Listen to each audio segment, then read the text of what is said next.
अस्सलामुअलैकुम everyone, welcome to my YouTube channel Meena beauty place. कैसे हैं सब? उम्मीद करती हूँ कि आप सब ठीक होंगे। आज जो हम मेकअप का ट्यूटोरियल लेकर आए हैं, स्मोकी मेकअप है और ब्लू आइज़ हैं और बिल्कुल ही लाइट लिपस्टिक के साथ आपको इसमें बहुत कुछ सीखने को मिलेगा। सबसे पहले हम इन्हें कंसीलर यूज़ कर रहे हैं आइज़ पे।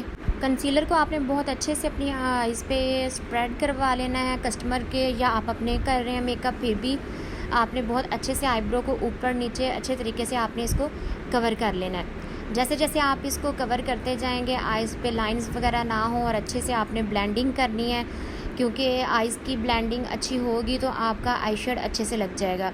इसी तरह अब हमने एक ब्राउन शेड लिया है। ब्रश आप गीला करके यूज़ करें ब्राउन शेड के साथ। कोई भी आप किट में से ब्राउन शेड ले लें और ब्रश को गीला करके आप यूज़ करें। इसी तरह आप पहले आइज़ पे एक डक्ट बना लें जो कि आपको कंप्लीट आपको शेप दे और आपको समझ आ जाए। इसी तरह आपने दूसरी आइज़ पे भी सेम यही मेथड को अप्लाई करना है और आइज़ को अच्छे तरीके से ओपन करवा के आपने चेक कर लेना है कि आपका आई शेड जो है वो बिल्कुल ठीक जा रहा है। और फिर आपने इन दोनों आइज़ को देख के अच्छे तरीके से और फिर आपने इसको डी शेप में आपने इसकी शेप देनी है। उसी तरह फिर आपने एक सॉफ्ट नॉर्मल ब्रश लेके उसके साथ आपने ब्लेंडिंग करनी है। ब्लेंडिंग आपकी बहुत अच्छी स्मूथ होनी चाहिए। सॉफ्ट हैंड के साथ आपने ब्लेंडिंग करनी है और आपका जो शेड है वो इधर उधर फैले ना। स्मोकी आइज़ में अगर आपका शेड फैल रहा है तो आपसे कवर करना बहुत मुश्किल हो जाता है और अक्सर लोग ये चीज़ कर भी नहीं पाते, क्योंकि ब्लैक स्मोकी आइज़ होगी, ब्लू होगी, रेड हो गई, जो भी डार्क शेड है उसको थोड़ा सा कवर करना मुश्किल होता है। इसलिए आपने इसको बहुत अच्छे तरीके के साथ आपने इसकी ब्लेंडिंग करनी है। जैसे ही अब आप ब्लेंडिंग कंप्लीट कर लेंगे, फिर आपने एक फ्लफ़ी ब्रश के साथ लेके उसको दोबारा से अच्छे से डक्ट को नीट कर लेना है कि कोई भी लाइंस वगैरह नज़र ना आए और मेकअप आपका नीट और क्लीन हो। इसी तरह आपने ब्लेंडिंग को सॉफ्ट हैंड के साथ करते रहना है। और हम आईब्रो नीट कर रहे हैं। सबसे पहले आपने फिर आइज़ का मेकअप थोड़ा सा कंप्लीट होने के बाद आपने आईब्रो नीट करनी है। आईब्रो आपने इसी तरह नीट कर लेनी है। आईब्रो का कोई इशू नहीं है, आप आईब्रो मेकअप आइज़ का करके कंप्लीट फिर भी आप आईब्रो नीट कर सकते हैं और आइज़ मेकअप स्टार्ट करने से पहले भी आप आईब्रो नीट कर सकते हैं। जिस तरह आपको ईजी लगता है आप उस तरह आईब्रो कर सकते हैं नीट, इसमें कोई मसला नहीं है। इसी तरह आपने अब आईब्रो बहुत अच्छे से नीट करने के बाद एक फ्लैट ब्रश लेके आपने आईब्रो की ब्लेंडिंग कर देनी है। ब्लेंडिंग आपने बहुत अच्छे से करनी है कि कोई भी लाइंस वगैरह आईब्रो पे ना रहे और आप कलर जो है वो आपका इधर उधर ना फैले और आपकी आईब्रो की ब्लेंडिंग बहुत स्मूथ और बहुत अच्छी और बहुत नेचुरल होनी चाहिए कि आपकी आईब्रो नज़र आए। कि अब आईब्रो नीट करने के बाद हम आईब्रो को हाइलाइट्स कर रहे हैं। हाईलाइट करने के बाद आईब्रो थोड़ी सी इन्हेंस हो के बहुत अच्छे तरीके से नज़र आती हैं कि आईब्रो नीट हो जाती हैं और आईब्रो बड़ी लगती हैं। इसी तरह अब हमने हाइलाइटर की एप्लीकेशन कर दी है। जहाँ पे ख़म होता है आईब्रो पे, वहाँ पे आपने हल्का सा हाइलाइटर लेके आप अगर ब्राउन आइज़ कर रहे हैं या ब्लू कर रहे हैं तो आप गोल्डन हाइलाइटर यूज़ कर सकते हैं और अगर आप लाइट शेड में कर सकते हैं तो आप वाइट, सिल्वर, जो कोई भी आपको हाइलाइटर अच्छा लगता है तो आप आईब्रो पे उसको एप्लीकेशन कर सकते हैं। जैसा आपका आइज़ मेकअप होगा उसी तरह का आपने हाइलाइटर यूज़ करना है। इसी तरह पहले आपने नीट कर लेनी है आइज़ को, क्योंकि कोई भी ना जो, और अब आपने नीचे वाली लोअर लैशेज़ पे काम करना स्टार्ट कर देना है। सबसे पहले आपने बेस लगानी है को आपने जैसे ही नीट कर लिया, बेस की एप्लीकेशन कर ली, फिर आपने इसी तरह आपने आइज़ पे मेकअप स्टार्ट कर देना है। अपनी फ्लैट ब्रश के साथ लेके आपने आइज़ पे कलर लगाना है और उसकी एप्लीकेशन करनी है और उसको सॉफ्ट हैंड के साथ आपने ब्लेंडिंग करती रहनी है। आपने स्लो ब्लेंडिंग करते रहना है और आइज़ मेकअप आपने लोअर लैशेज़ पे जैसे ही हमने सेम ऊपर यूज़ किया इसी तरह हमने लोअर लैशेज़ पे आइज़ मेकअप स्टार्ट करना है। जो शेड आपने आईब्रो पे हाईलाइट किया वही आप आइज़ के फ्रंट साइड पे हाईलाइट कर सकते हैं और बहुत अच्छे से। और इसी तरह आपने दोनों साइड पे आइज़ को देखते रहना है कि आइज़ पे लाइंस वगैरह ना हो और ब्लेंडिंग साथ साथ आपने करते रहना है। इसी तरह आप थोड़ा सा डार्क शेड लेके हम लोअर लैशेज़ पे लगा रहे हैं, एप्लीकेशन कर रहे हैं और साथ साथ ब्लेंड कर रहे हैं। इसी तरह आपने दूसरी आइज़ पे भी वही शेड डार्क शेड लगा के और आपने साथ साथ स्लो ब्लेंडिंग करते रहना है और क्योंकि कोई लाइंस वगैरह नहीं। इसी तरह अब हमने इन्हें ब्लैक कलर यूज़ किया है। जो कि आपको पता है कि ब्लैक कलर यूज़ करेंगे तो इसके ऊपर कोई भी आप शेड लगाएंगे तो वो इन्हेंस होता है। इसीलिए अब हमने इन्हें ब्लैक और ब्लू मिक्स सा शेड लगा के दिया है। और क्योंकि अब इसको आपने बहुत अच्छे से कवर करना है और इसकी एप्लीकेशन करके आपने इसको साथ साथ ब्लेंड करते रहना है, क्योंकि आपकी ब्लेंडिंग साथ साथ होगी तो आपका आइस मेकअप बहुत कंप्लीट, नीट और अच्छा लगेगा। आपने एक फ्लैट ब्रश के साथ आपने ब्राउन शेड लगा के और ऊपर आपने डी शेप में उसकी आइज़ के ऊपर ब्लेंडिंग स्टार्ट कर देनी है। और क्योंकि जो कलर है वो इधर उधर निकले ना, इसी तरह अब हम आइज़ बेस लगा रहे हैं, क्योंकि अब हमने ग्लिटर की एप्लीकेशन करनी है। आपने आइस बेस बहुत अच्छे से लगानी है और ज़्यादा भी नहीं लगानी और कम भी ना हो कि आपका ग्लिटर चिपके ही ना। इसी तरह आपने आइस बेस लगा के बहुत अच्छे के साथ अब हम ग्लिटर की एप्लीकेशन करेंगे इन्हें आइस पे। इसी तरह आपने अपने हैंड को नीट कर लेना है कि ग्लिटर बाकी फेस पे अगर गिरता भी है तो आप उसे डस्ट आउट कर सकें। इस तरह अब हमने ग्लिटर की एप्लीकेशन कर दी है ब्लू कलर में। ग्लिटर की एप्लीकेशन आपने बहुत सॉफ्ट हैंड के साथ कर देनी है दोनों आइज़ पे। और अगर कोई ग्लिटर नीचे गिर भी जाता है फेस पे तो उसकी कोई इशू नहीं है, आप मेकअप वाइप से या फिर उसका नाम क्या टिश्यू के साथ आप उसको नीट कर सकते हैं। बस आपने ग्लिटर को सॉफ्ट रखना है, इसको ज़्यादा दबाना नहीं है। फिर आप फ़ैन ब्रश के साथ भी इसको नीट कर दें, ज़्यादा जो है वो डस्ट आउट हो जाएगा, हल्का फुल्का जो है वो आप कवर कर लेंगे। फिर आपने इसको ब्रश के साथ अच्छे से सेट कर देना है कि कोई भी ग्लिटर जो है वो अच्छे से फिक्स हो जाए।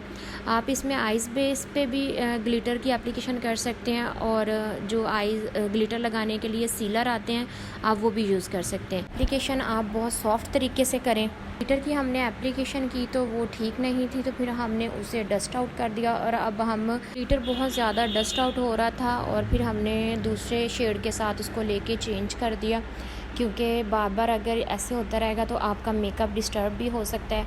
और कभी आप भी इस तरह अगर आपको समझ नहीं आती तो आप इस तरह चेंज कर सकते हैं। अगर आपका ग्लिटर अच्छी क्वालिटी का नहीं है या कोई इशू है, फिर उसी शेड के ऊपर हमने हल्का सा बस आई बॉल पर ग्लिटर की एप्लीकेशन कर दी, क्योंकि ग्लिटर वो लूज़ ग्लिटर हैं तो अक्सर ये ठीक नहीं भी लगते, पर इसमें कोई प्रॉब्लम वाली बात नहीं है। आप इस तरह उसको दोबारा से आप सेट कर सकते हैं। इसी तरह अब हमने लैशेस कर्ल की हैं। लैशेस आपने बहुत अच्छे से कर्ल कर लेनी है। आपकी लैशेस कर्ल हो जाएंगी, आप फौरी मस्कारा कर दें और मस्कारा आपने वाटरप्रूफ यूज़ करना है और बहुत अच्छे के साथ आपने मस्कारे को कर देना है। इसी तरह आप अपर लैशेस पे, लोअर लैशेस पे मस्कारा बहुत अच्छे से करें और वाइट शेड है या बेस है वो ना लगी रहे। इसी तरह अब हमने इनको जो लाइनर की एप्लीकेशन की है, लाइनर भी आप अच्छे से एप्लीकेशन कर दें लाइनर की, और लाइनर आप आइज़ पे ही रखें तो ज़्यादा अच्छी लुक देता है। इसी तरह आप आइज़ को ओपन करवा के लेंस की लाइनर की अच्छे से एप्लीकेशन करें और लाइनर आपका बहुत नीट लगना चाहिए। कंप्लीट होने के बाद हम लैशेस की एप्लीकेशन कर रहे हैं। लैशेस आपने बहुत अच्छे से फिक्स कर देनी है और इससे थोड़ा सा हल्का सा आपने प्रेस करके लैशेस को फिक्स कर देना है कि आपकी लैशेस उतरे ना और आपकी लैशेस अच्छे से चिपक जाएं। अगर आप ग्लू अच्छी कंपनी की यूज़ करते हैं तो आपकी लैशेस कभी भी नहीं उतर सकती। आपकी क्वालिटी लैशेस की बहुत अच्छी होनी चाहिए। आप लैशेस को सेंटर में रखें और आउटर और इनर दोनों कॉर्नर से प्रेस कर दें और इंशाल्लाह आपकी लैशेस बहुत अच्छे से फिक्स होंगे। इसी तरह दोबारा से आप लाइनर को लैशेस को नीट कर दें कि लैशेस में हार्श लाइन नज़र ना आए। की एप्लीकेशन होने के बाद आपने आइज़ में अच्छे तरीके से आपने ऊपर लैशेस कर देनी है और आपने आइज़ ओपन करवा के देख लेना है कि आपकी लैशेस बिल्कुल अच्छे से फिक्स हो चुकी हैं। और अगर आपकी लैशेस आपको इरिटेट कर रही हैं तो आप उन्हें दोबारा से सेट कर सकते हैं। और इसी तरह अब हमने आइज़ कंप्लीट कर ली हैं और अब हम लाइनर नीट कर रहे हैं। लाइनर को आपने बहुत अच्छे से नीट कर लेना है। इसी तरह अब आपने लोअर लैशेस पे दोबारा से नीट करना है और वही शेड लगा के आपने सॉफ्ट हैंड के साथ ब्लेंडिंग कर देनी है। क्योंकि आप मस्कारा लगाते हैं या लैशेस लगाते हैं तो ये बार बार जो आप रिफ़्रेश कर रहे हैं मेकअप, ये बहुत नीट और बहुत अच्छी लुक देता है। इसीलिए आपको लास्ट टाइम तक आपने अपने मेकअप को नीट, क्लीन और टच करते रहना होता है कि आपका मेकअप बहुत अच्छा लगे। इसी तरह अब आपने डस्ट आउट कर देना है और इसी तरह अब हम प्राइमर की तरफ जा रहे हैं। प्राइमर की आपने एप्लीकेशन कर देनी है फेस पे और आपने बिल्कुल ब्लेंड कर देना है अच्छे से। आप प्राइमर कोई भी यूज़ कर सकते हैं। प्राइमर आप बिल्कुल थोड़ी सी मकदार में यूज़ करें और आप इसको बहुत अच्छे से फुल फेस पे ब्लेंड कर दें। कोई भी लाइंस वगैरह आपके फेस पे ना रहे और अच्छे से ब्लेंड हो जाए। इसमें ये होता है, प्राइमर लगाना बहुत ज़रूरी होता है कि ये पोर्स को बंद कर देता है और आपकी बेस में बहुत अच्छा इफ़ेक्ट आता है। इसी तरह आपने इसको प्राइमर को बहुत अच्छे से नीट कर देना है और फिर इसकी आपने बहुत अच्छे से एप्लीकेशन कर देनी है फुल फेस पे। और इसी तरह आपने बेस की एप्लीकेशन कर देनी है। आप ब्रश के साथ भी कर सकते हैं, हैंड के साथ भी कर सकते हैं और स्पंज के साथ भी कर सकते हैं। मुझे आदत है ब्रश के साथ एप्लीकेशन करने की, तो मैं ब्रश के साथ कर रही हूँ। इसी तरह आप अपने कस्टमर को या आप खुद भी हैं तो बेस की एप्लीकेशन के दौरान आप आइज़ ओपन मत करवाएं और उसका दूसरा यह है कि स्माइल भी मत करवाएं, क्योंकि लाइंस पड़ने का इशू होता है। इसी तरह आपने फेस पे एप्लीकेशन बेस की बहुत अच्छे से कर लेनी है और नेक पर भी।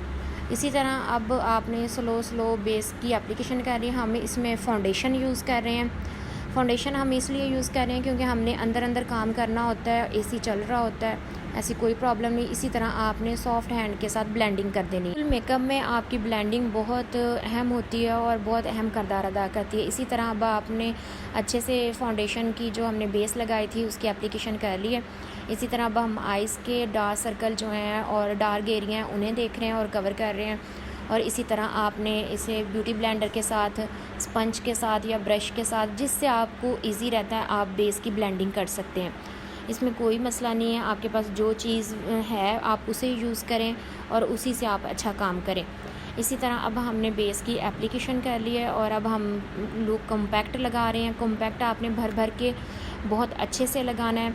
अगर किसी के फेस पे लाइंस हैं या एजिंग स्किन है तो आप लूज़ पाउडर भी यूज़ कर सकते हैं कॉम्पैक्ट की जगह पे। इसी तरह आपने फेस पे, आइज़ पे अच्छे से, आइज़ के नीचे और नोज़ की साइडों पे एप्लीकेशन आपने बहुत अच्छे से और बहुत स्मूथ तरीके से कर देनी है कि कहीं भी कोई हिस्सा आपका रह ना जाए और आपकी बेस बहुत अच्छे से सेट हो जाए। इसी तरह आपने सॉफ्ट हैंड के साथ पूरे फेस को चेक कर, बेस आपकी कंप्लीट होगी। अब हम इन्हें आइज़ में ब्लू लाइनर यूज़ कर रहे हैं। ब्लू लाइनर क्योंकि इनकी स्मोकी लुक है ब्लू आइज़ की। और इसी तरह अब हम कंटूरिंग यूज़ कर रहे हैं। कंटूरिंग बहुत अच्छे तरीके से आपने करनी है फेस की, फुल फेस की, और आपने ब्लेंडिंग बहुत अच्छे तरीके से करते जाना है। इसमें भी बस लड़की का इशू था, उसने मोबाइल बहुत रोटेट कर दिया जिसकी वजह से वीडियो डिस्टर्ब हो गई। इसके लिए हम माजरत चाहते हैं। इसी तरह आप नोज़ की कंटूरिंग करें। नोज़ की कंटूरिंग आपने बहुत अच्छे और सॉफ्ट हैंड के साथ आपने इसकी कंटूरिंग करनी है, क्योंकि नोज़ की कंटूरिंग अक्सर लोगों के नोज़ थोड़े से बड़े होते हैं तो उसी हिसाब से आप कंटूरिंग करें। अगर आपका नोज़ स्मार्ट है, कम है, तो आप उस हिसाब से करें। बहुत अच्छे से आपने इसकी, अब हम एक फ्लफ़ी ब्रश के साथ इसकी ब्लेंडिंग कर रहे हैं नोज़ की। इसी तरह अब हम नेक्स्ट ब्लश ऑन की तरफ जाएंगे कि ब्लश ऑन यूज़ करें। ब्लश ऑन भी आपने इसी तरह पिंक कलर में आप यूज़ कर सकते हैं। इसमें ब्लश ऑन आप पीच कलर में भी यूज़ कर सकते हैं। जो आपको पसंद है आप वो यूज़ कर सकते हैं ब्लश ऑन। और बाकी आपने ब्लश ऑन की बहुत अच्छे से ब्लेंडिंग करनी है कि कहीं पे ब्लश ज़्यादा ना लगा हो, कहीं पे कम ना लगा हो, तो ये अच्छा नहीं लगता और दिखने में भी बहुत अजीब लगता है। और इसी तरह अब हम हाइलाइटर यूज़ कर रहे हैं। हाइलाइटर भी आपने अपनी मर्ज़ी से यूज़ कर सकते हैं। आप सिल्वर यूज़ करना चाह रहे हैं, गोल्ड, वाइट, जो भी आप यूज़ करना चाह रहे हैं, जो आपको पसंद है और आपको इजी लगता है और आप अच्छे तरीके से उसको कवर कर सकते हैं। इसी तरह अब हमने हाइलाइट्स की अच्छे से पूरे फेस पे एप्लीकेशन कर दी है। और इसी तरह अब आप देख लें, इसी तरह अब हम नोज़ पे कर रहे हैं। इसी तरह अब नोज़ की ऊपर आपने बहुत अच्छे से पूरे फेस को हाईलाइट करना है हाइलाइटर के साथ, और आपका पूरा फेस आपका चमकना चाहिए और अच्छा लगे। इसी तरह अब हमने आइज़ के इनर कॉर्नर पे अच्छे से लगाया। दोबारा से हम मस्कारा रिफ़्रेश कर रहे हैं। ये एप्लीकेशन आपने बहुत नीट और अच्छे तरीके से करनी है। अब हम जा रहे हैं लिपस्टिक की तरफ। जैसे कि आप देख रहे हैं, लिपस्टिक की पे सबसे पहले आपने आउटलाइन करनी है। आउटलाइन के बाद आपने लिपस्टिक को बहुत अच्छे के साथ एक शेप क्रिएट करनी है। जैसे ही आप शेप कंप्लीट कर लेंगे फिर उसके बाद आपने फिलर करना है और जो लिपस्टिक है उसकी फिलिंग कर देनी है। इसी तरह आपने लिपस्टिक की फिलिंग कंप्लीट जैसे ही हो जाएगी तो फिर आप फाइनल लुक देखिएगा इनकी कितनी अच्छी और सॉफ्ट और स्मूथ होती है। हम लिपस्टिक जो यूज़ कर रहे हैं मेडोरा कंपनी की यूज़ कर रहे हैं, 561 यूज़ कर रहे हैं लिपस्टिक का शेड नंबर जो है। लिपस्टिक की फिलिंग कंप्लीट देखें होने वाली है और कितना अच्छा शेड लग रहा है, और आप इसको देखें। और अब इसी तरह आपने हल्का सा, इसी तरह आपने लिप्स के जो कॉर्नर होते हैं उसे अच्छे से कवर कर लेना है कि लिपस्टिक वहाँ पे भी सेट हो जाए, और आपने बहुत अच्छे तरीके से आपने इसको ब्लेंड कर देना है। इसी तरह आपने लिपस्टिक को बहुत नीट और क्लीन करके इसी तरह आप एक फ्लैट ब्रश लेंगे और उसके साथ लिपस्टिक की ब्लेंडिंग कर देंगे। कैसी लगी आपको हमारी फाइनल लुक? अगर अच्छी लगी तो कमेंट्स में लाजमी बताइएगा। अगर आप स्किन केयर, मेकअप और हेयर के अकॉर्डिंग कुछ भी सीखना चाहते हैं तो कमेंट करें। चैनल को लाइक करें, शेयर करें, सब्सक्राइब करें और बेल आइकॉन को प्रेस करना मत भूलिएगा। टेक केयर, अल्लाह हाफिज़।